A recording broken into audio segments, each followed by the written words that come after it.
They say you don't truly know a man until he's dead. I thought I knew my husband, Richard, for 50 years. I thought I knew the contours of his ambition, the sharp edges of his temper, the carefully curated world he built for us. But after his funeral, I discovered the man I married was a stranger, a monster hiding in plain sight, and that my own son was his eager apprentice. My name is Eleanor, and this is the story of how, at 73 years old, I dismantled their empire of lies, brick by painful brick. If you believe a woman's voice should never be silenced, that our stories deserve to be heard, then follow my journey. Like this video, share it with someone who needs to hear it, and hit that notification bell, because the truth is about to come out, and you won't want to miss a single, shocking second. The scent of lilies was a physical presence, a sweet, cloying fog that clung to the velvet curtains and burrowed into the mahogany grain of the furniture. It was the smell of public grief, of a performance well staged. Richard would have approved. He was a man who valued aesthetics above all else, especially the aesthetics of power and respect. Even in death, his funeral was a testament to his standing in Harmony Creek. The mayor had given a eulogy. Business partners, their faces etched with practiced solemnity, had shaken my hand, their grips firm, their eyes already calculating the new landscape. Now, they were gone. The last black car had whispered down our long gravel driveway, and the silence it left behind was louder than any of the day's hushed condolences. It was a vacuum, and in it, the truth began to expand. My son, David, loosened his tie, the first sign of the facade cracking. He ran a hand through his perfectly styled hair, an exact replica of his father's from 20 years ago. He had Richard's jawline, his imposing height, but lacked the cold fire in his eyes. David's eyes were merely empty. His wife, Chloe, hadn't bothered with a performance for hours. She'd been perched on a Louis XIV armchair, her black dress impossibly chic, her thumb a blur as it swiped through her phone. The soft glow of the screen illuminated a face that was a masterwork of subtle cosmetic enhancement, smooth and unreadable. She was a beautiful, polished stone. "Well, that's that," David announced to the cavernous living room. It wasn't a statement of closure, but of business. He walked over to the liquor cabinet, the one Richard had imported from Italy, and poured himself a generous measure of whiskey. He didn't offer me one. He never did. "We need to talk about the house, Mom," he said, his back still to me. The ice chinked against the crystal glass. It was the only sound. I clutched the arms of my own chair, my knuckles white. My body felt brittle, a piece of old china. "David, your father was just buried this morning." Chloe looked up from her phone, her expression one of mild annoyance, as if I'd interrupted an important email. "It's precisely because of that we need to be practical. Sentimentality is inefficient." I stared at her. Inefficient. What a word to use for a home where I had raised a son, hosted 1,000 dinners, and measured out 50 years of my life in coffee spoons and polished silver.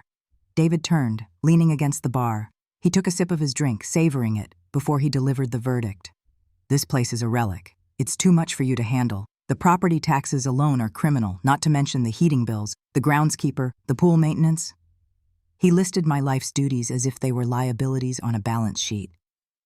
"And the upkeep," Chloe chimed in, her gaze dropping back to her phone, "is astronomical.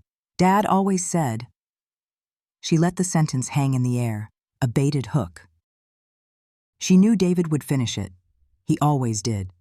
He took another step closer, his face arranging itself into a mask of pity that was more insulting than outright cruelty. A cruel smirk played on his lips. He said sentimentality was a luxury for those who could afford it. He worried about you being, well, dead weight, financially. The words. I'd heard them before. Not from David, from Richard. Years ago, during a rare argument about money, when I'd wanted to help my sister with a medical bill, he had spat them at me in the cold privacy of our bedroom. "Don't you understand, Eleanor? In my world, you are dead weight. A beautiful, expensive, and utterly useless weight I have to carry." I had buried that memory, pretended it was an anomaly born of anger. But hearing it now, recycled and served up by my own son, it was no longer a memory. It was a diagnosis, a final judgment on my entire existence. The blow was physical. The air left my lungs, and for a moment the room tilted, the portraits on the wall seeming to sneer. They had their solution ready, of course. It was a neat, tidy package wrapped in the language of concern. Chloe set her phone down and gave me her full, unnerving attention. We found a place. Silver Pines. It's a lovely, secure assisted living facility just outside the city. It has a garden and activities. David slid a glossy brochure onto the coffee table in front of me. On the cover, a smiling, silver-haired couple played chess in a sun-drenched common room. It looked like a luxury prison. "They handle everything," he said, his voice bright with the false enthusiasm of a salesman. "Meals, cleaning, medical supervision. You won't have to worry about a thing. We'll sell this place. The market's at a peak. It'll set you up for life, and the rest can be reinvested into Dad's legacy. Their legacy. Not my home." Their words weren't a suggestion. They were an eviction notice. They were standing in the heart of my world, the only place I had ever felt a sliver of agency, and telling me it was no longer mine. I looked from my son's face, so much like his father's, to my daughter-in-law's, so perfectly blank, and I understood. The funeral wasn't the end of Richard's reign. It was the transition of power. And I was the first asset to be liquidated. I said nothing. My silence was my only shield, but they took it for agreement. They saw a frail, grieving old woman who had just been handed her marching orders. They had no idea they had just lit a fuse. In the nights that followed, sleep became a stranger. The house, once a familiar comfort, transformed into a mausoleum of my own insignificance. I wandered its long, carpeted hallways like a phantom, my hand trailing along the walls, feeling the chill of the plaster beneath the silk wallpaper. Every object was a piece of a puzzle I was only now beginning to see. The heavy mahogany dining table, chosen by Richard to seat 20, where I had been the silent hostess. The towering grandfather clock in the foyer, its pendulum swinging with a relentless judgmental tick-tock, measuring the time I had wasted. The endless portraits of Richard, at every stage of his success, a young, hungry lawyer, a mid-career consultant with cold, knowing eyes, a silver-haired titan of industry, his smile a carefully constructed lie for the artist's brush. In every painting, I was absent. My life had been a masterclass in compliance. I was the curator of his domestic world, the manager of the stage upon which he performed his greatness. My role was to ensure the backdrop was flawless so that he could shine. I had managed the caterers, the cleaners, the gardeners. I had soothed his ego after a difficult deal and calmed his temper when a subordinate failed him. I had raised his son in his image, and in return, I was granted the privilege of living in his shadow. I had accepted it all because questioning him was like questioning the sun.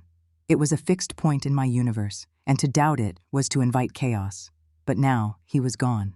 The sun had set, and in the ensuing darkness, other, fainter lights began to glimmer. Questions I had been trained to ignore, anomalies I had dutifully swept under the rug of a peaceful life, began to surface, their edges sharp. I found myself drawn to the basement, a place I rarely went. It was Richard's domain, full of his wine collection and storage boxes. But there was something else down there, a faint, low-frequency hum. It was constant, a thrumming vibration you could feel in the soles of your feet. Years ago, I'd asked him about it. "It's the new wine fridge, darling," he'd said, his tone dismissive, a clear signal that the conversation was over. "State of the art." Don't worry your pretty little head about it. I hadn't. But now I did.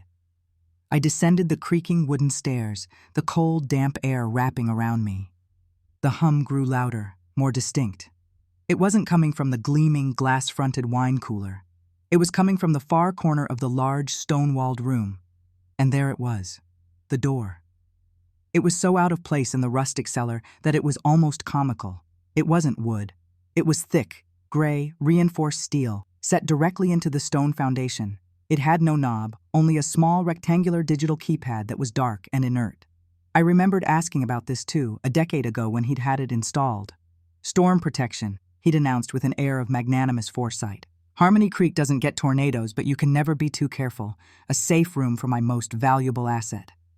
He had smiled and patted my cheek. He meant me. I'd felt cherished. Now the words felt sinister. A safe room? or a cage. I ran my fingers over the cold, unyielding metal. The hum seemed to seep through the steel, a low electric growl. This wasn't for storm protection. This was a vault. This was a secret. And it was just one of many. The silence of the house allowed other memories to echo. The late-night meetings. They were always after I was expected to be in bed, my role as hostess complete for the day. I would lie awake, listening. I never heard the doorbell. A text message would light up his phone, and he would go downstairs. A few minutes later, I would see the silent headlights of expensive cars, sleek Teslas, black Audis, gliding up the driveway, their lights cutting out before they reached the main house. He called the men investors, colleagues.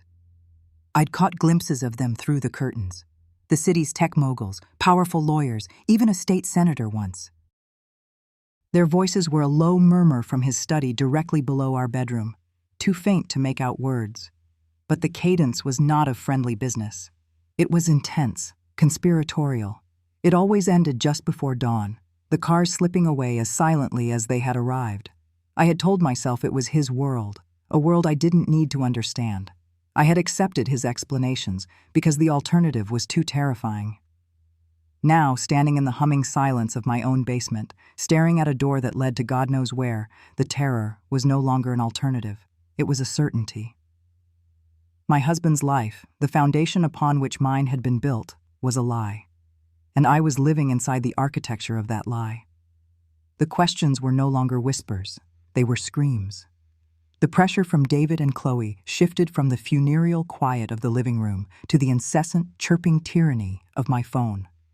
It became a weapon of attrition. Each notification was a small paper cut designed to bleed my resolve dry. The first text from David arrived 3 days after the funeral, a link to a real estate listing for my own house, a Zillow page with professionally shot sun-drenched photos that made it look like a stranger's home. The caption read, "Mom, spoke to a realtor. She says we can get this on the market by Friday. Thinks it will go fast." No, how are you? No, are you okay? Just business. Then came the articles, links sent from Chloe. The benefits of downsizing for seniors. Top 10 luxury assisted living communities in the state. How to have difficult conversations with aging parents. They were treating me like a project, a problem to be managed efficiently. The ultimate digital insult came 2 days later. David created a new WhatsApp group. The notification popped up on my screen. David added you to Caring for Mom. My stomach twisted. I opened it to find a picture of a smiling, healthy-looking me from last Christmas as the group icon. The first message was from David. "Hi all, using this group to coordinate Mom's transition. Let's keep everything organized here." Chloe immediately replied with a string of heart emojis. Then they began. They discussed my life as if I were a piece of furniture they were deciding how to dispose of. David. Spoke with the director at Silver Pines again. Dad's name carries a lot of weight. They can move Mom to the top of the wait list if we commit this week. Chloe. Amazing.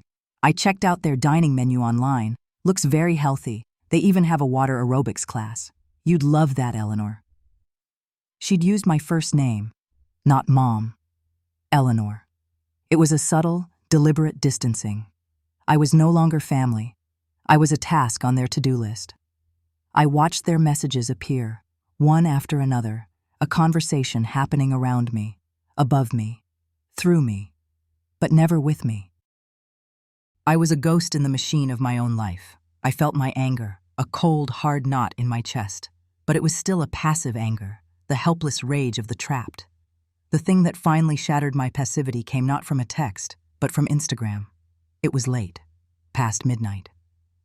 I was scrolling aimlessly, a habit I'd picked up to fill the empty hours. And then I saw it. Chloe had posted. It was a picture of Richard, a professionally taken black and white portrait from a few years ago. He looked noble, thoughtful, a faint, benevolent smile on his lips. It was a complete fiction, but it was the caption that made me physically ill. Feeling so grateful for the time we had with this incredible man. It began. Richard was more than a father-in-law. He was a mentor and a true visionary. He taught us the profound importance of integrity, of community leadership, and of building a better future through unwavering principles. David and I are so proud and humbled to carry on his important work and his legacy of compassion and strength. The world is a lesser place without him. Legacy, leadership, family, integrity, community builder. The hypocrisy was a physical force. It sucked the air from my lungs. Integrity, compassion. This man who called his wife dead weight. This man who built a steel door in his basement and met with shadows in the dead of night. This woman, who just hours before was digitally packaging me off to a retirement home, was now publicly canonizing my jailer. It was a public performance of a lie so vast, so audacious, that it broke something inside me. The passive anger ignited. It became a fire. My grief was real, but it was a complex grief, tangled with a lifetime of resentment. This, however, this was simple. This was pure, unadulterated rage. This public lie could not stand. My hands were trembling, but not from frailty. It was from adrenaline. I was done being a ghost. I was done being silent. I scrolled through the sparse contacts list on my phone, past the numbers for the pharmacy and the grocer. My finger hovered over a name, Leo, my grandson. He was 19, Chloe's son from a brief first marriage before she'd met David and his family's money. Leo was quiet, an observer. He had his biological father's gentle eyes and a way of seeing things that the rest of the family seemed to miss. He was an artist, always sketching in a notebook, a silent chronicler of our dysfunctional world. He was an outsider, just like me. I pressed the call button before I could lose my nerve. It rang twice. His voice was sleepy, but clear. "Grandma? Is that you? It's late." "Leo, I'm sorry to wake you," I whispered, my own voice sounding foreign and shaky. There was a pause, the sound of him sitting up in bed. "No, it's fine. Are you okay? Is everything all right?" The concern in his voice was genuine. It was water on scorched earth. It was the first time anyone had asked me that question and actually meant it. Tears pricked my eyes. "No, Leo, nothing is all right." I didn't have to explain. He knew. "It's them, isn't it?" he said, his voice low, almost a whisper, as if he was afraid of being overheard. "Mom and David, they're being awful, aren't they?" The validation was a physical relief, a brace for my fractured spirit. He saw it. He wasn't blinded by the money or the power. "Yes," I breathed. "They are." "I hear them," he continued, his words tumbling out now, quietly urgent. "When they think I'm not listening, it's all about the house, the accounts, Dad's work. It sounds weird, like a cult or something, the way they talk about his methods." He hesitated. "Grandma, I'm worried about you." A single, perfect tear slid down my cheek, hot against my cold skin. It wasn't a tear of sadness. It was a tear of relief. I wasn't alone. I wasn't crazy. My quiet, observant grandson, the boy who was always in the corner of the room, had seen it all.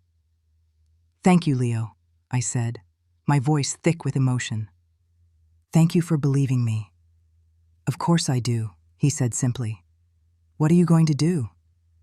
I looked around the dark, opulent living room, at the portraits of the man who had built this gilded cage. I looked at the phone in my hand, the portal through which his heirs were trying to orchestrate my erasure. "I'm going to fight back," I said. And for the first time in 50 years, the words didn't feel like a rebellion. They felt like a homecoming. The conversation with Leo had done more than just comfort me.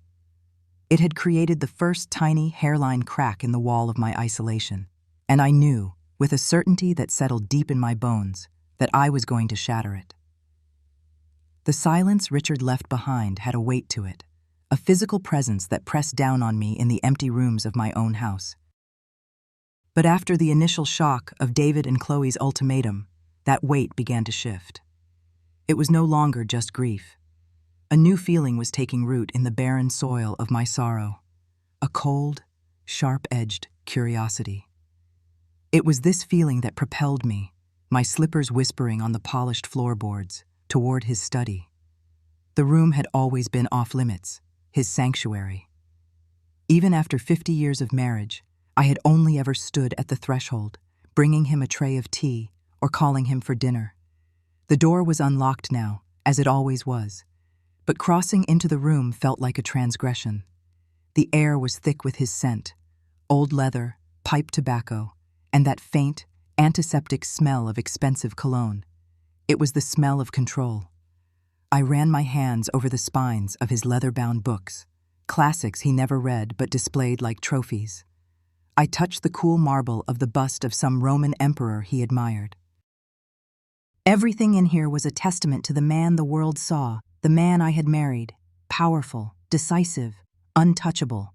I felt like a trespasser in my own life. My search was aimless at first.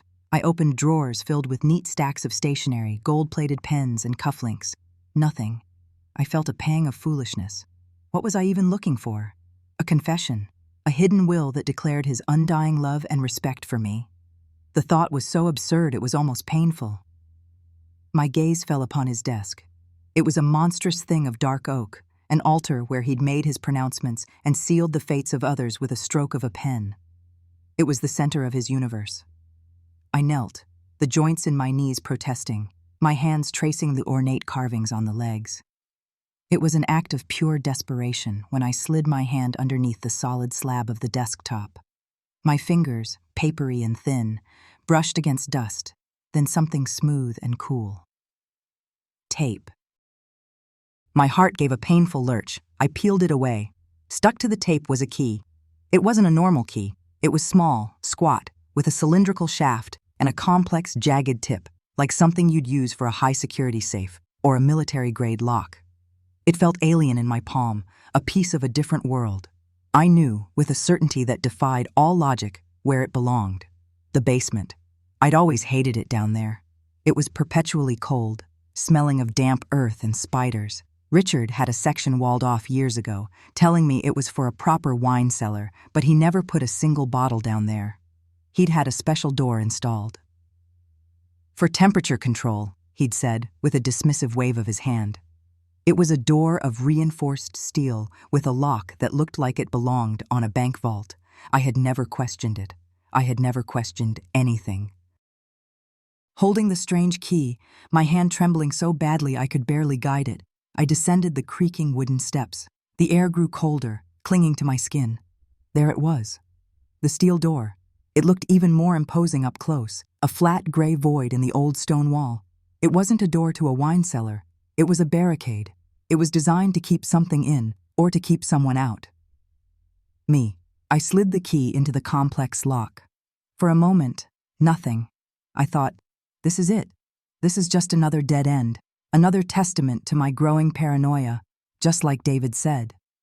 I put a little more pressure on it, and with a heavy, oiled thunk that echoed in the silence, the mechanism turned.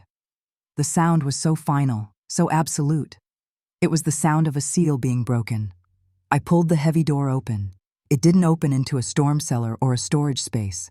It revealed a narrow, steep set of concrete stairs leading down into a darkness I never knew existed beneath my own feet. A sub-basement.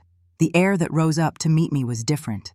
It was sterile, dry, and unnervingly still. It felt like opening a tomb. Gripping the cold metal handrail, I took one step, then another, descending into the unknown. The stairs ended in a room that stole the breath from my lungs. It was a bunker. The walls were padded with gray, sound-absorbing foam. There was no dust, no clutter. The only furniture was a single black leather chair bolted to the floor. It faced a wall that was a bank of dark monitors, a dozen or more, of varying sizes. Below the screens was a long steel console, a complex array of switches, dials, audio inputs, and recording equipment. This wasn't a hobby room. It wasn't a man cave. It was a control room, an observation deck, a theater designed for a single, silent spectator. And I knew, with a chilling dread that settled deep in my bones, who the spectator had been. My own home had become a foreign country. My hands, which had once baked bread and held my son, now felt like clumsy, useless things as they hovered over the console. I was 73 years old. The most complex piece of technology I operated on a daily basis was the remote control for the television. This was something else entirely. It looked like the cockpit of a spaceship, a place of cold, hard function. But I had to know. The not knowing was a worse poison than anything I might find. I started flipping switches at random, my heart hammering against my ribs with each click. A low hum started, the sound of dormant power stirring. A few indicator lights blinked green. One of the larger monitors flickered, bathing my face in a pale, ghostly light. It showed a file directory, a simple list against a black background. My breath caught. The file names weren't dates or project numbers. They were titles, cruel little poems of human suffering. The politician's pride, the surgeon's God complex, the teacher's regret, the banker's confession, and then, one that made the blood freeze in my veins, the breakdown. My finger, shaking, moved the mouse. The cursor hovered over the name. It felt like I was standing on the edge of a cliff. I clicked. The speakers on the console crackled to life, a hiss of static filling the sterile room. And then, a voice. A woman, weeping. Not loud, dramatic sobs, but the quiet, broken, hopeless sounds of a soul that had been completely hollowed out. "Please," she whispered, her voice thick and ragged. I can't do this anymore." And then another voice came through the static. A voice I would have recognized anywhere. A voice that had read me poetry on our honeymoon and whispered my name in the dark for 50 years. It was Richard. But it wasn't the Richard I knew. The tone was the same, calm, measured, patient. But the context twisted it into something monstrous. It was the voice of a scientist observing a specimen. "Of course you can, Eleanor," he said, his words smooth as velvet, yet edged with steel. "We're almost there. We just need to go back to that moment. The moment you looked at your daughter and you just knew, that you had failed her. Tell me again about the light in her eyes when she looked at you, before it went out. Let's explore that feeling of utter worthlessness. Let's really live in it." A choked, guttural sound came from the woman. No, not again." "Yes," Richard insisted, his voice gentle, almost seductive. "Again. Describe the texture of the disappointment. Was it gritty, like sand in your mouth?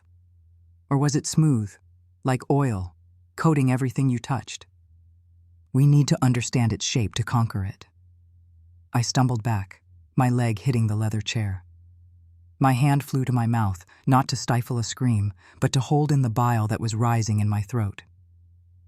This was his work. This was the consulting that had made him a legend among the city's elite. He wasn't a mentor or a guide. He was an architect of pain. He found the cracks in people's souls and didn't heal them. He wedged them open, wider and wider, until they shattered. He wasn't solving their problems.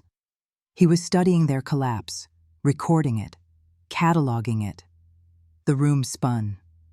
The house above me, with its warm lighting and family photos, suddenly felt like a stage set, a flimsy facade built on top of this cold, sterile chamber of horrors. My life, my marriage, it had all been a lie, a carefully constructed performance to hide the monster in the basement. The audio file was a nightmare I couldn't wake from, but it was just sound. I needed to see. I needed to understand the full scope of this depravity. I clicked on other files, but the videos wouldn't play. A small window popped up on the screen each time. Encryption key required. Of course. A man this meticulous, this pathologically controlling, wouldn't leave his life's work unprotected. This was my first real wall. The audio was damning to my ears, but what would it be to anyone else? Muffled sounds from a basement. A grieving widow's confusion. I could already hear David's calm, rational voice explaining it all away to a pair of sympathetic police officers. My mother has been under a great deal of stress. She's not herself. She's imagining things. They would nod, pat my hand, and suggest a doctor. My word against the legacy of St. Richard. I would be dismissed, medicated, and silenced. The truth would be buried with me. I couldn't let that happen. The fear was still there, a cold knot in my stomach. But it was now overlaid with something else, a hot, righteous anger, an anger I hadn't felt in decades. I needed proof, irrefutable, visual proof. My mind raced, sifting through a lifetime of acquaintances. And then, a name surfaced. Ben. My old friend Carol's nephew. Ben was a boy who lived and breathed technology. When other kids were playing sports, he was building computers from spare parts and writing code in his bedroom. He was a prodigy, now a young man running his own small tech security firm. Contacting him was a colossal risk. What would I say? Hello, Ben. Could you please help me decrypt my dead husband's secret library of psychological torture videos? No. I had to be clever. I had to use the role they had already assigned me, the frail, technologically illiterate old woman. It was time to weaponize their perception of my weakness.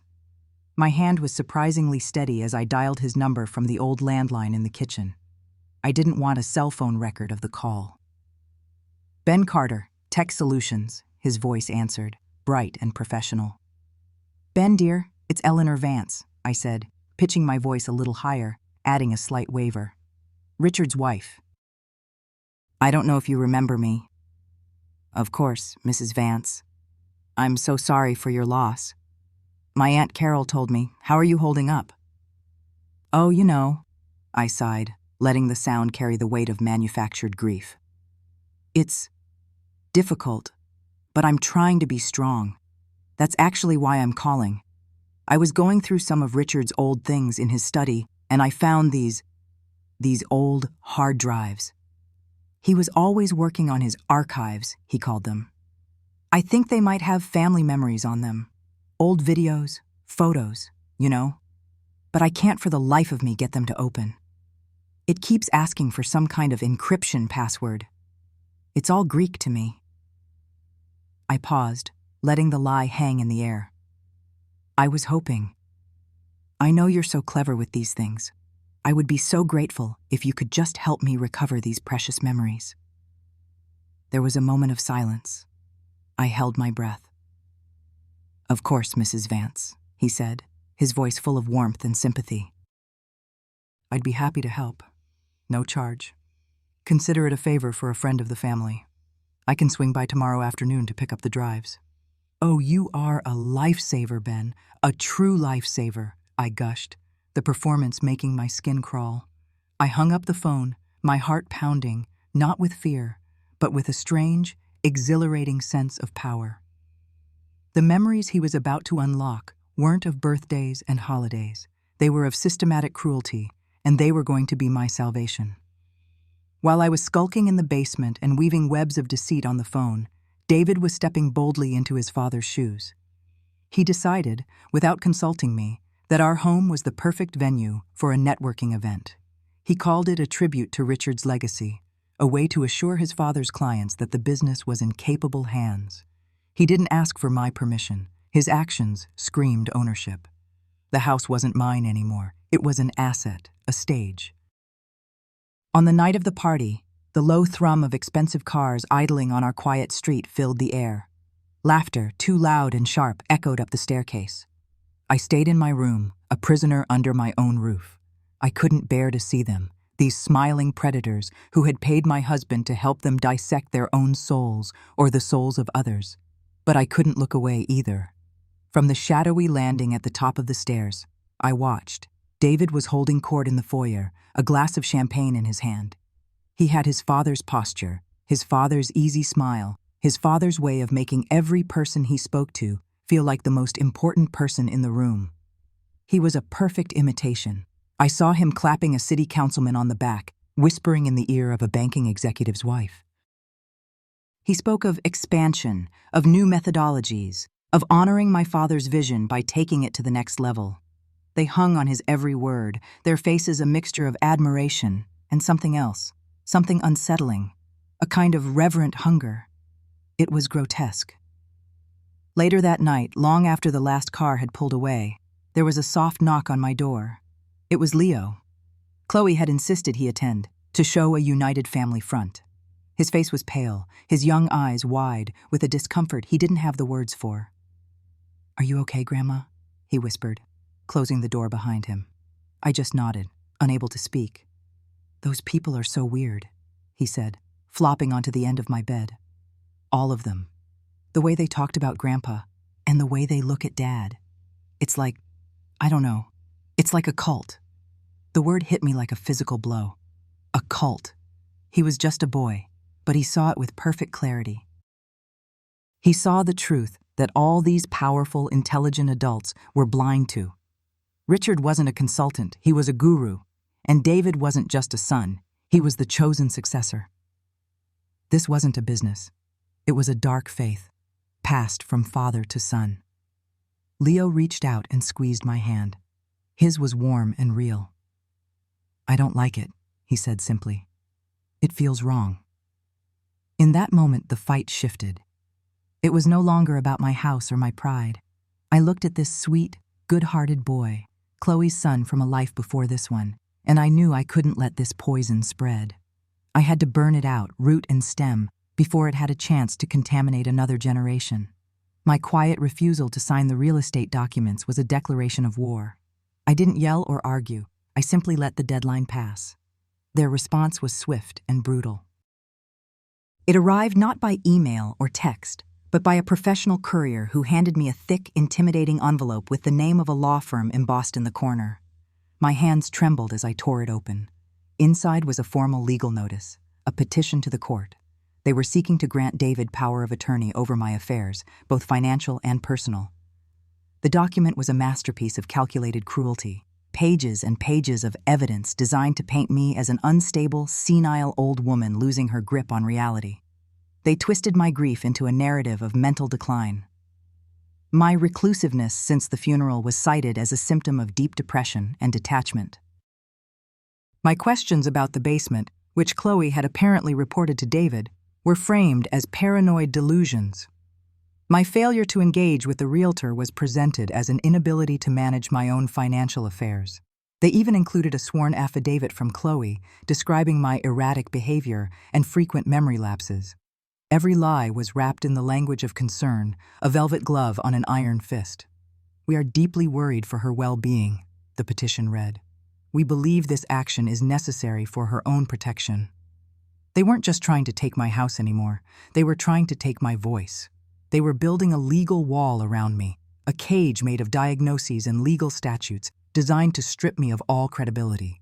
If they succeeded, anything I said about Richard, about the basement, about the recordings, would be dismissed as the ravings of a woman who had been legally declared incompetent. They were trying to make me a ghost in my own life, to silence me before I could even begin to speak the truth. This was their checkmate, or so they thought. The legal papers were a death sentence for the woman I used to be, but they were a battle cry for the woman I was becoming.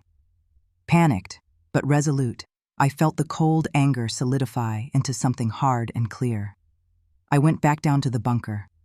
The sterile air no longer felt alien. It felt like an armory. A few days earlier, an email had arrived from Ben. It was short and to the point. "Mrs. Vance, I managed to get past the first layer of security on some of the archives. The main video files are still locked behind something much tougher, but I found a few ancillary folders that were less protected.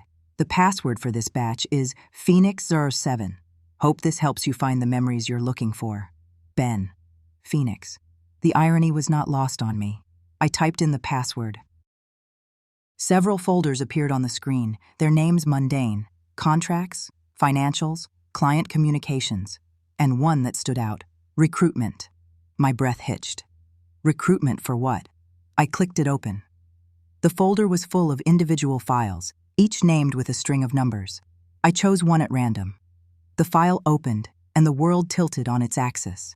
It wasn't just a document. It was a complete dossier. There were photographs, headshots, full-body shots. There were detailed psychological profiles, notes on fears, weaknesses, and ambitions. There were audio snippets of interviews, and there were scanned copies of signed, ironclad non-disclosure agreements. These weren't clients. They were actors, pawns in Richard's cruel games. I scrolled down, my mind reeling, trying to process the sheer scale of the deception, and then I saw a name on one of the files that made my blood run cold. Martin Chloe 21. No, it couldn't be. My hand was shaking so violently I could barely control the mouse. I clicked. The file opened. And there she was. My daughter-in-law, Chloe. 20 years younger, but unmistakably her. The photo was a stark, clinical headshot. Her hair was different, her face thinner, but the eyes were the same, except they weren't. In the photo, her eyes were wide with a raw, primal terror that I now understood with sickening clarity. I scrolled through the file. Richard's notes were meticulous. Subject displays deep-seated insecurity stemming from a lower-class upbringing. Highly ambitious. Desperate for validation from authority figures. Primary fears, poverty, social insignificance, highly malleable. There was an audio clip. I pressed play. I heard a younger Chloe's voice, hesitant and trembling. I don't know if I can do what you're asking, Mr. Vance. And then Richard's voice, not the tormentor from the other tape, but the charismatic mentor. Chloe, you are a star. You just don't know it yet. This isn't a weakness, it's a gift. You can become anyone. All you have to do is trust me. It all clicked into place. Chloe hadn't just married into this world of wealth and power. She had been scouted, recruited, and forged in its crucible of cruelty. She wasn't just an accomplice, she was his masterpiece, a victim remade into a perpetrator. Her fierce, brittle ambition, her desperate defense of Richard's legacy, her cold-blooded willingness to have me declared insane. It wasn't just greed. It was the terrified, fanatical loyalty of a survivor. She had seen the abyss up close and had chosen to join her tormentor rather than be destroyed by him. She was a ghost at the feast, a living testament to his methods. And I knew, in that silent, sterile room, with the image of her terrified young face glowing on the screen, that they had made a fatal mistake. They thought they were taking my voice away, but they had just handed me a weapon.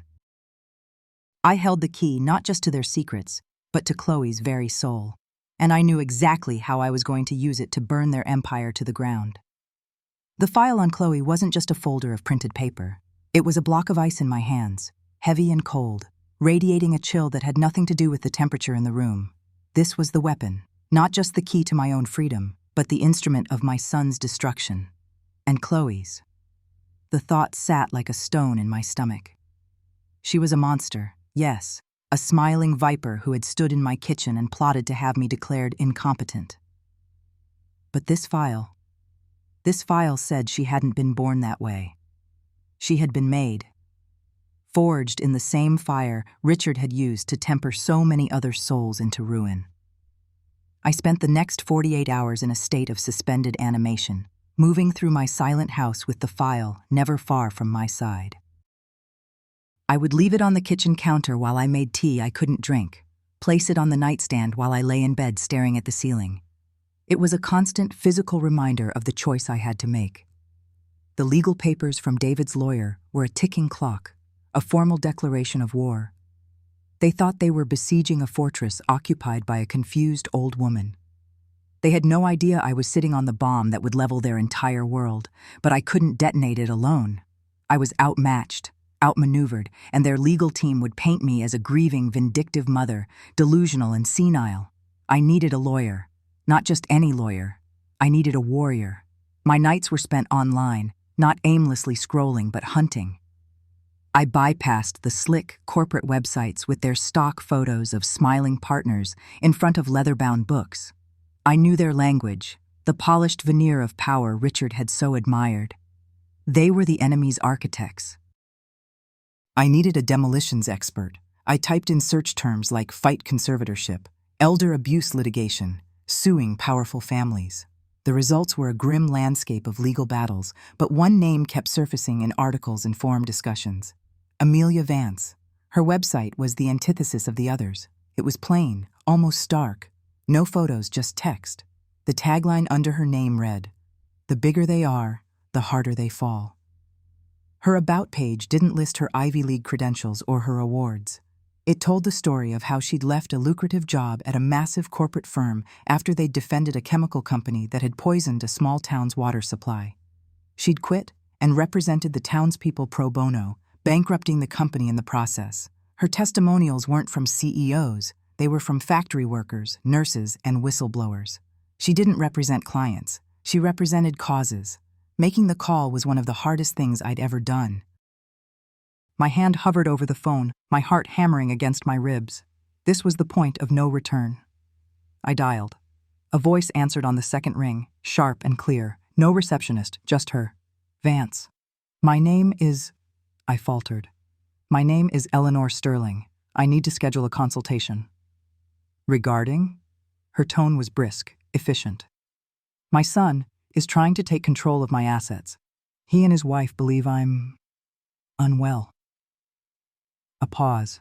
I could hear the faint click of a keyboard. David Sterling, of the Sterling Foundation? Yes, I breathed. I see the initial filing. Petition for conservatorship. Cites cognitive decline, erratic behavior. Standard playbook, she said, her voice devoid of emotion. What aren't they telling me, Mrs. Sterling? The directness of the question caught me off guard. It's complicated. I have something you need to see. My office, tomorrow, 10 a.m. Don't be late. The line went dead. Amelia Vance's office was in a cramped, second-floor walk-up over a bakery. The smell of yeast and sugar clung to the air in the stairwell, a bizarrely comforting scent before walking into the lion's den. The office itself was chaos, but a controlled chaos. Towers of files and legal books threatened to avalanche from every surface. The desk was a battlefield of paper, and in the center of it all sat Amelia. She was younger than I'd expected, perhaps in her late 40s, with dark hair pulled back in a severe ponytail and eyes that seemed to miss nothing. She wore a simple black dress, no jewelry. She was a weapon, stripped of all ornamentation. She gestured to the worn leather chair opposite her desk. Coffee? No, thank you. She nodded, her gaze unwavering. All right, Mrs. Sterling, you have my undivided attention. The clock is ticking on their petition. They're trying to railroad you. Tell me why they're so afraid of you. I didn't speak. Instead, I reached into my bag, my hand trembling slightly, and pulled out the file. It was a simple manila folder, but it felt as heavy as a gravestone. I slid it across the polished wood of her desk. It came to a stop right in front of her. She didn't open it immediately. Her eyes flickered from the folder to my face, then back again. This is it? This is the complication? That is the reason, I said, my voice barely a whisper. She opened it. The silence in the room became absolute, broken only by the soft rustle of paper as she turned each page. I watched her face, a study in controlled reaction. For the first few pages, the initial assessments, Richard's clinical notes, her expression was one of professional curiosity. Then she reached the photograph. The high school portrait of Chloe, her smile forced, her eyes wide with a terror that no teenager should ever know. Amelia's hand stilled. Her breathing, which had been even and calm, hitched almost imperceptibly. She continued to read, her posture changing. She leaned forward, her focus intensifying. Her knuckles were white where she gripped the edges of the pages. The professional mask didn't just crack. It disintegrated. It was replaced by a look of such cold, concentrated fury that it made the air in the room feel thin and sharp. She read Richard's notes on reintegration, on channeling trauma into loyalty, on the methodical process of breaking a person and rebuilding them in a new, more useful image. When she finally looked up, her eyes were like chips of flint. The brisk professional lawyer was gone. In her place was the warrior from the website. They didn't just victimize her, Amelia said, her voice a low, dangerous growl. They used her trauma as leverage. They turned her pain into a leash. Richard broke her, and then David put the collar on. She closed the folder with a soft, final thud. They made her complicit. An active participant in her own damn cage, and now she helps them build cages for others. She stood up and began to pace the small space between her desk and the window, her movements like a caged panther. This conservatorship. It's not about your money, Mrs. Sterling. It's not about the house. It's about this. She tapped the folder. They want to silence you. They want to discredit you. Because they know, or they suspect, that you're sitting on a mass grave of secrets and you've just found the first body. She stopped pacing and turned to face me, her expression hard as granite. Their strategy is to paint you as confused and unstable, to make anything you say sound like the ramblings of a senile old woman. The standard defense would be to fight that, to bring in our own doctors, to prove your competence, to argue in court for months while they bleed you dry. She leaned over her desk, her hands flat on the wood, her eyes locked on mine. We are not going to do that. We are not going to defend. We are going to attack. We're going to take this secret, and we're going to burn their kingdom to the ground with it. For the first time since Richard's funeral, a feeling other than fear or grief or rage flickered to life inside me. It was small, fragile, but it was there. It was hope. I had an ally, and she was terrifying. The stage for our attack arrived gift-wrapped, courtesy of David himself. A few days after my meeting with Amelia, I was scrolling through Chloe's Instagram feed, a habit I'd developed, a form of reconnaissance into the enemy camp. Amidst the photos of expensive dinners and charity luncheons was a professionally designed graphic. It announced that David Sterling was to be the keynote speaker at the annual Harmony Creek Founders Gala. It was the premier high society event of the year, a grotesque pageant of wealth and influence, and this year, David was the star. He was set to receive the Community Philanthropist of the Year award. The announcement mentioned he would be using the platform to unveil a major expansion of the Sterling Foundation, the sanitized, public-facing front for their monstrous enterprise. The caption Chloe wrote was nauseating. "So proud of my husband, David Sterling, for being honored at the Founders Gala. He works tirelessly to continue his father's incredible legacy of healing and community building. His speech will outline our new vision for the foundation, bringing its transformative methods to a wider audience than ever before. #legacy, #philanthropy, #proudwife, #Sterling Foundation." I screenshotted it and sent it to Amelia. Her reply came back in less than a minute. "The arrogant fool, he's building his own gallows." But the true gift was buried in the fine print of the gala's promotional material. To project an image of modernity and transparency, David had arranged for the entire event to be live-streamed. Not just on the local news station's website, but on Twitch and YouTube. He wanted to reach a younger, broader demographic. He wanted the world to see him crowned. He was handing us the microphone, the camera, and an audience of thousands. Amelia called a meeting in her office. This time, Ben was there. He sat hunched over a laptop, his youthful energy a stark contrast to the grim purpose of our gathering. He looked up as I entered, giving me a small, respectful nod. He'd seen the files. He knew. "Ben has been my go-to for this sort of thing for years," Amelia said by way of introduction. "He's the best digital ghost there is. Ben, tell Mrs. Van Sterling what you told me." Ben turned his laptop around. On the screen was a complex schematic of the gala's event network. "The whole AV system for the gala is being run by a third-party contractor," he explained, his fingers flying across the keyboard. "They're subcontracting the livestream component to a smaller, newer company trying to make a name for itself. Their security protocols are aspirational." He gave a thin smile. "Getting access isn't the problem. The problem is what we do with it. We'll have one shot. Once we make our move, they'll cut the feed, but it'll be too late. The question is, what's the most damaging payload?" Amelia took over, her voice crisp and strategic. "A video would be too much, too easy to dismiss as a deepfake in the initial confusion. We need to be surgical. We need to hit them with two things they cannot deny. The first blow cripples Chloe. The second one destroys David, and we use their own history against them." We spent the next 2 hours mapping out the assault. It was audacious, incredibly risky, and aimed directly at the heart of their empire, their carefully constructed public reputation. "First," Amelia dictated, pacing again, "we used the photograph, the recruitment photo of Chloe, nothing else. Just the image, a high-resolution silent photograph of that terrified young girl projected onto every screen in that ballroom and onto every device watching the stream. It's inexplicable. It's jarring. It will sow immediate confusion and horror. Every eye will go to Chloe. They'll see the ghost of that girl right there in her eyes. And the audio? I asked, my voice tight. Ben looked at me. That's the kill shot, he said quietly. While everyone is reeling from the photo, we hijack the audio feed. We have hours of recordings from the basement. Which one do we use? I knew immediately. There was one file, one recording that had haunted my sleep for weeks. It wasn't the most brutal, but it was the most damning. It wasn't a session with a client. It was a lesson. There's a recording, I said, my voice shaking slightly. It's Richard, and he's coaching a younger David. He's teaching him the method. He's explaining the philosophy behind it all. Amelia stopped pacing. My God, the transfer of power. Play it for us, Ben, she commanded.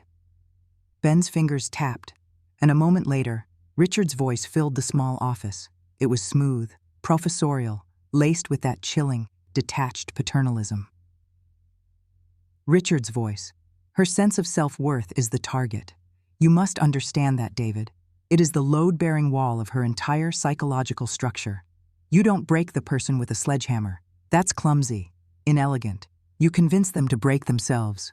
You hand them the tools one by one until they believe the demolition was their own idea. A younger voice, hesitant but eager. David's voice. David's voice. So I don't confront her directly. I don't tell her she's wrong? Richard's voice. Never. You agree with her. You validate her pain, and then you gently, so gently, reframe it as a failing on her part, a weakness she can overcome, with your guidance. You become her savior by first convincing her she needs saving from herself. The dependency you create is a far stronger chain than any accusation. You don't break the person, son. You convince them to break themselves. The audio ended. The silence that followed was heavy, suffocating. Amelia finally broke it, her voice a near whisper. That's it. That's the legacy, the inheritance. She looked from Ben to me, her eyes burning with a righteous fire. That's what we'll play for the world. A wave of nausea and a profound, aching sadness washed over me. This was it, the plan, the public execution of my own son. For a moment, the image of a little boy with scraped knees crying for his mother flashed in my mind. The son I had raised, the child I had loved, was about to be obliterated. Was there nothing left of him to save? Amelia must have seen the conflict on my face. She came over and placed a hand on my shoulder. Her touch was surprisingly gentle. Eleanor, she said, using my first name for the first time. This isn't about revenge anymore. Look at what he became. Look at what he was being taught to do. This isn't just about you. It's about every person they've ever hurt, and every person they will hurt if we don't stop them tonight. He's not just continuing a business. He's perpetuating a plague. I looked at the schematic on Ben's screen, at the cold, calculating eyes of my lawyer, and I thought of Leo, of his quiet plea for something better. I thought of the disembodied voices in the basement. Amelia was right. This wasn't about the past. It was about the future. I took a deep breath, the air tasting of stale coffee and justice. Do it, I said. The night of the gala, I didn't go. My presence would have been a distraction. Instead, I sat in the grand, silent living room of my house, the very cage Richard had built for me. It was now my command center. My laptop was open on the coffee table, the gala's official YouTube livestream glowing on the screen. A small encrypted chat window was open in the corner, a direct line to Amelia and Ben, who were in a rented van parked 2 blocks from the venue. The livestream showed a ballroom glittering with chandeliers and diamonds. Men in tuxedos and women in gowns floated through the room, champagne flutes in hand. The air was thick with false laughter and the murmur of powerful people congratulating each other on their power. I watched them, these pillars of the community, and wondered how many of them were graduates of Richard's method. How many of their smiling spouses were walking ghosts. David, preening in a perfectly tailored tuxedo, took the stage to a wave of thunderous applause. He looked so much like his father it made my heart ache. The same confidence, the same easy smile that didn't quite reach the eyes. Behind him, Two enormous screens flanked the stage, displaying the logo of the Sterling Foundation. Thank you, he began, his voice smooth and practiced. I am so deeply humbled to accept this award, not for myself, but on behalf of the incredible legacy my father, Richard Sterling, built. The screens behind him began a slideshow, a photo of Richard shaking a politician's hand, a picture of David and Chloe cutting a ribbon at a new hospital wing they'd funded. It was a masterclass in public relations, a portfolio of carefully curated virtue. In my chat window, a message from Ben appeared. We are in full control of AV, awaiting your signal, Amelia. Amelia's reply was instant. Stand by. Let him dig the hole a little deeper. David continued, his voice swelling with manufactured emotion. My father believed in one thing, potential. He believed that every person had the potential for greatness, and his life's work was dedicated to helping them unlock it. The Sterling Foundation is the embodiment of that belief, and tonight I am proud to announce that we are expanding that vision. Now, wrote Amelia. Execute. Executing, Ben replied. On my laptop screen I saw it happen. The screens behind David flickered. The slideshow of his good deeds vanished. For a split second, the screens were black. A confused murmur rippled through the ballroom. David paused, a flash of irritation crossing his face. And then it appeared. It wasn't a video. It was a single, silent, high-resolution image projected 20 feet high. The recruitment photo of a young, terrified Chloe. Her eyes, wide with a horror that was anything but philanthropic, stared out at the silent, stunned audience. A collective gasp sucked the air out of the room, and the live chat on the YouTube stream, which had been filled with fawning praise, suddenly exploded with question marks. What is that? Who is that girl? Is this part of the show? The camera operator on the live stream, a true professional sensing the story of a lifetime, didn't pan away. They zoomed in on Chloe, who was sitting at the head table. Her face was a mask of utter, frozen horror. The blood had drained from it, leaving her skin a waxy, translucent white. Her smile was gone, replaced by the slack-jawed terror of the girl in the photograph. She looked from the screen to David, her eyes pleading. Before anyone in the hall could fully process what they were seeing, the image of Chloe vanished. The screens went black again, and then, from the hall's state-of-the-art sound system, came the audio. Crystal clear and undeniable. Richard's voice, cold and clinical, echoed through the glittering ballroom. Her sense of self-worth is the target. You must understand that, David. The live-stream camera swung from Chloe to David on the stage. He was frozen, his mouth slightly agape, a deer caught in the headlights of an oncoming train. You don't break the person, son. You convince them to break themselves. The camera zoomed in tight on David's face as his own voice, younger, more tentative, filled the hall. So I don't break her. I just show her the tools? Then the final, devastating line from his father, the poisoned inheritance, delivered to 1,000 silent witnesses. You convince them to break themselves. The audio cut out. The silence that followed was absolute, a crushing weight of shared shock. Then, chaos erupted. People were standing up, shouting. The live chat on the screen went from confusion to a raging torrent of fury. I saw the hashtag typed by one user, then another, then 100, #Harmony Creek Horror. It began to trend in my city, then my state, then, within seconds, it was trending worldwide. The live stream camera held on the faces of David and Chloe. Their masks of public virtue hadn't just been removed, they had been shattered into 1,000,000 pixels of pure, unfiltered horror for the entire world to see. An event organizer rushed onto the stage, and the live stream abruptly cut to a static, "Please stand by" screen. It was over. In the silence of my living room, my laptop screen went dark. The only sound was the frantic ticking of the grandfather clock in the hall. My phone buzzed on the table.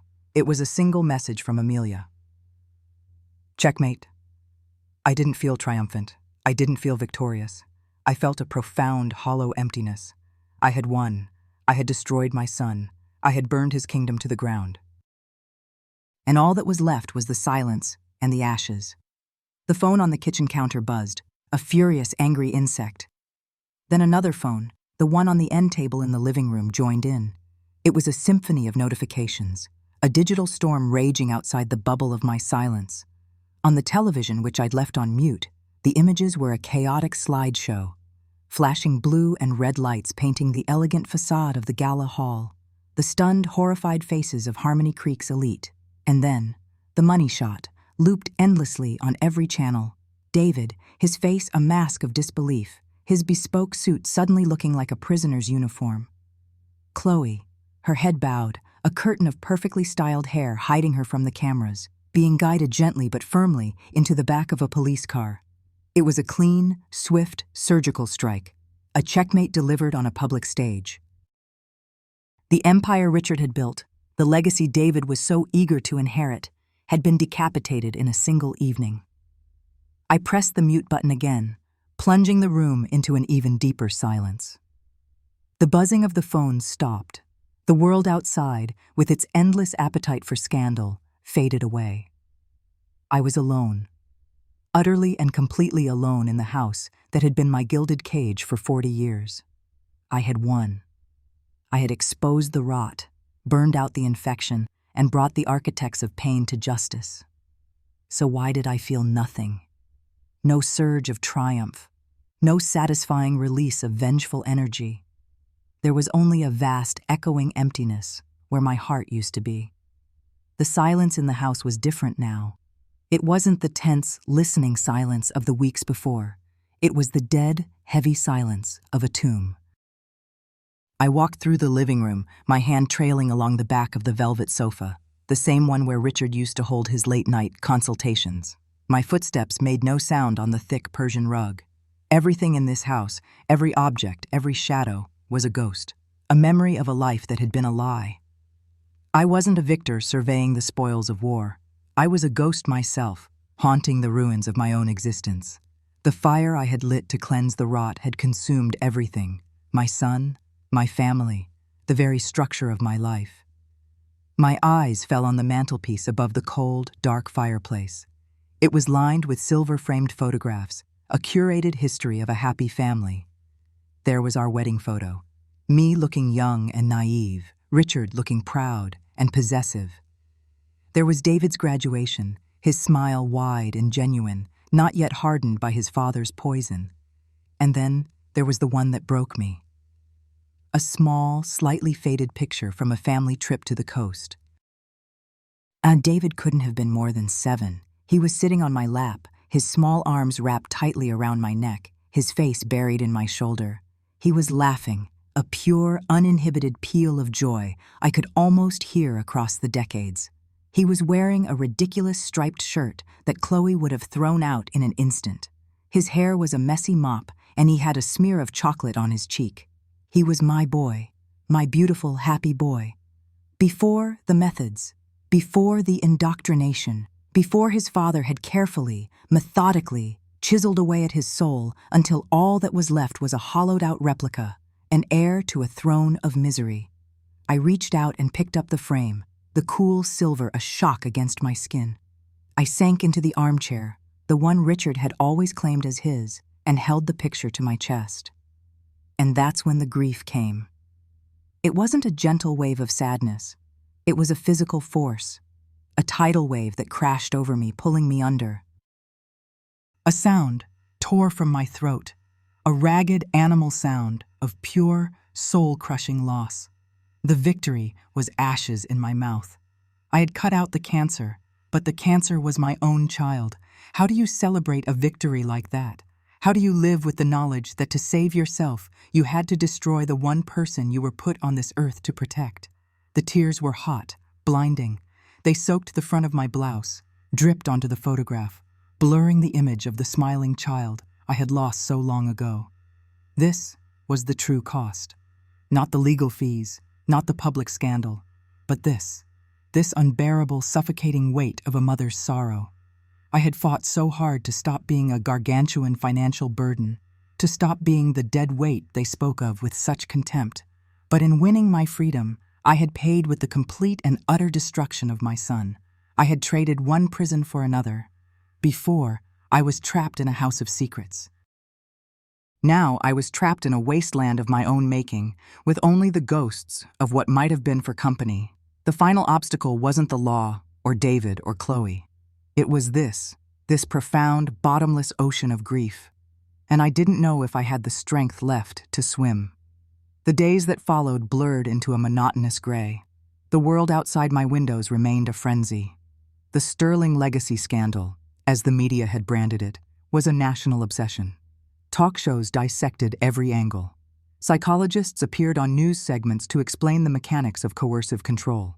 Former clients of Richard's, emboldened by the public collapse, began to come forward, their stories painting an even darker picture than I could have imagined. My house, once a symbol of quiet affluence, was now a notorious landmark. News vans were permanently parked across the street. Drones sometimes buzzed near the upstairs windows, greedy, robotic eyes trying to catch a glimpse of the woman who had brought it all down. I lived behind drawn curtains, a recluse in the epicenter of the storm. Amelia handled everything. She was a fierce, protective wall between me and the world's insatiable curiosity. She filtered the calls, managed the press inquiries, and dealt with the preliminary legal proceedings that were now a distant, bureaucratic hum. I ate when I remembered to, slept when exhaustion finally claimed me, and spent most of my time simply sitting in the suffocating silence, the photograph of 7-year-old David my only companion. The house felt like it was closing in on me, its walls saturated with decades of pain. Then, about a month after the gala, a package arrived. Not by mail. The postman wouldn't even come up the driveway anymore, but by a courier Amelia had sent. It was a simple, padded manila envelope. Inside, nestled amongst some legal documents I didn't have the energy to read, was a single, hand-addressed letter. The return address was blank, but I knew the handwriting instantly. It was spidery and angular, the way a thoughtful young man who spends more time with keyboards than pens would write. It was from Leo. My hands began to tremble. A cold dread washed over me. What could he possibly have to say? Accusations. Blame. He was Chloe's son. He had lived in this house, a silent observer to the family's decay. I had shattered his world, too. I had sent his mother to jail. I sat there for a long time, just holding the envelope, the paper growing warm and damp in my grip. I was afraid to open it, afraid of the final nail in the coffin of my isolation. Finally, with a deep, shaky breath, I slipped my finger under the flap and tore it open. The single sheet of paper inside felt impossibly heavy. "Grandma," it began. The word itself was a small comfort, a quiet affirmation of a bond I thought was severed forever. "I don't know if this will reach you." Amelia said she'd try. "I'm writing this from a bus station in a town you've never heard of. I hope you don't mind that I left without saying goodbye. I couldn't face the house again. I couldn't face the reporters."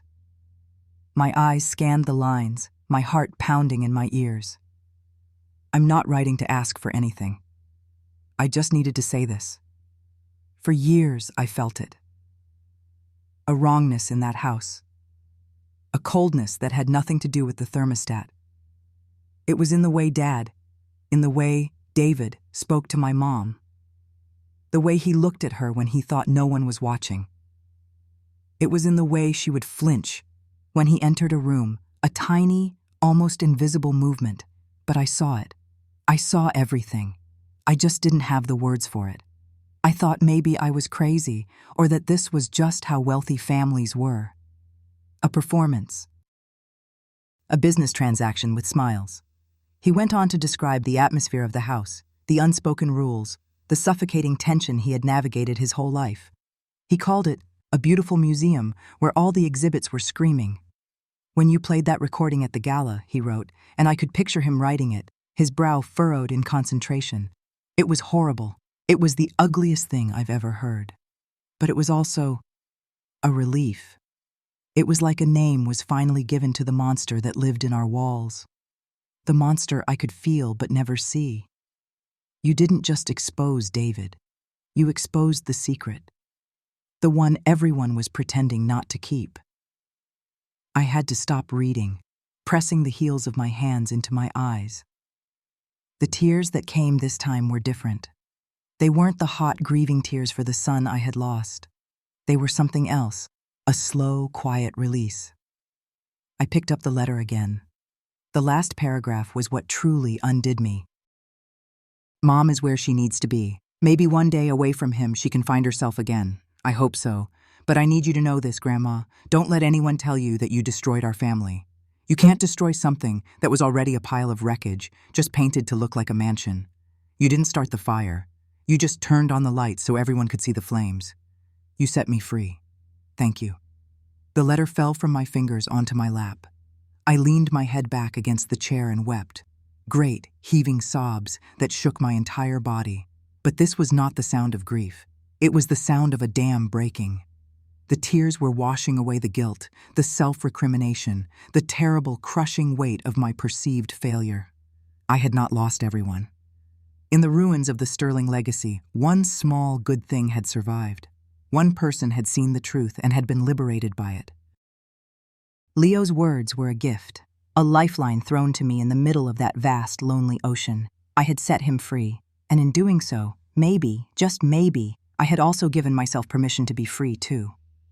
The sun streaming through a large, clean window woke me. For a moment I was disoriented. The light wasn't filtered through heavy, dust-mote-filled drapes. The air didn't taste stale with the ghosts of old arguments. It smelled of salt and clean linen. I sat up and looked around my new home. It wasn't a home, not really. It was an apartment. 2 small rooms, a tiny kitchen, and a balcony that looked out over the endless, churning expanse of the Pacific Ocean. It had been 6 months since I'd received Leo's letter. 6 months since I had finally decided to dismantle the monument to my misery. The process had been its own kind of therapy. The first call was to Amelia. "Sell it," I had said, my voice clear and steady for the first time in weeks. "Sell everything." And she did. And she was magnificent. She handled the real estate agents who specialized in properties with a history, a delicate euphemism for houses tainted by scandal. She navigated the legal minefield of the estate, the trusts, the accounts Richard had woven into a complex web of control. Watching the house empty was like an exorcism. Piece by piece, the life I had known was packed into boxes and hauled away. The velvet sofa, the Persian rugs, the silver-framed lies on the mantelpiece. I didn't keep a single thing. When the final papers were signed, Amelia presented me with a number, a figure so large it seemed abstract, unreal. The sum total of Richard's empire. After her own considerable fees were settled, worth every penny, and after I had a long, detailed call with a financial planner to establish a secure, untouchable trust for Leo, I was still left with a fortune. I looked at the number on the page and felt nothing but revulsion. It was blood money, earned from the systematic destruction of human spirits. So, I made one last call to the director of a national foundation that provided support, therapy, and legal aid to victims of complex psychological abuse. I told her my story, the unvarnished truth, and then I told her I was donating the entire remaining sum. There was a long, stunned silence on the other end of the line. Then, a quiet, emotional thank you. That money, I knew, would do more good than it had ever done in Richard's or David's hands. It would build shelters, not prisons. It would fund healing, not torture. And now, here I am, in a quiet town hundreds of miles up the coast, where my name means nothing. I live on my modest pension and Social Security, more than enough for my simple needs. There are no locked rooms here, no secrets hiding in the walls. The only constant sound is the rhythmic crash of waves on the shore, a soothing, eternal pulse that washes away the past. On the small desk in the corner, my laptop is open. I am writing this story, not as an act of revenge, not anymore, but as an act of reclamation. I am finally telling my own story, in my own words. I get updates from Amelia sometimes. David is struggling in a federal prison, not with a mortgage or a portfolio, but with the stark, unvarnished consequences of his actions. He has refused to see me. I can live with that. The boy I mourned was lost long before I ever set foot in that basement. Chloe, I'm told, is in a different facility, participating in intensive therapy. Perhaps, as Leo hoped, she will one day find the person she was before Richard remade her, the dead weight they both mocked. The insignificant woman who is supposed to fade away quietly in a nursing home is the reason they have nothing. The fortune they were so desperate to protect, the legacy they were willing to destroy me for, is now funding the recovery of people just like their victims. There's a certain poetry in that. I am 73 years old. I have no family to speak of, save for the occasional postcard from Leo, sent from different national parks and small towns as he pieces together a life of his own. I have no grand house, no standing in society. I have shed it all. But as I sit here on my small balcony, a cup of tea warming my hands, and watch the sun dip below the horizon, painting the sky in fiery strokes of orange and purple, I feel a sensation I haven't felt in my entire adult life. I feel light. The crushing weight of that house, of that marriage, of that name, is gone. I am finally and completely free. The story doesn't really end here, does it? My story is written, but there are thousands of others, hidden in quiet houses and behind smiling family photos. Maybe you've seen the signs in someone you know, a friend who flinches, a relative who has lost their spark. What can we do to help them find the key to their own locked room? Share your thoughts in the comments below. Let's talk about how to turn on the lights for someone else.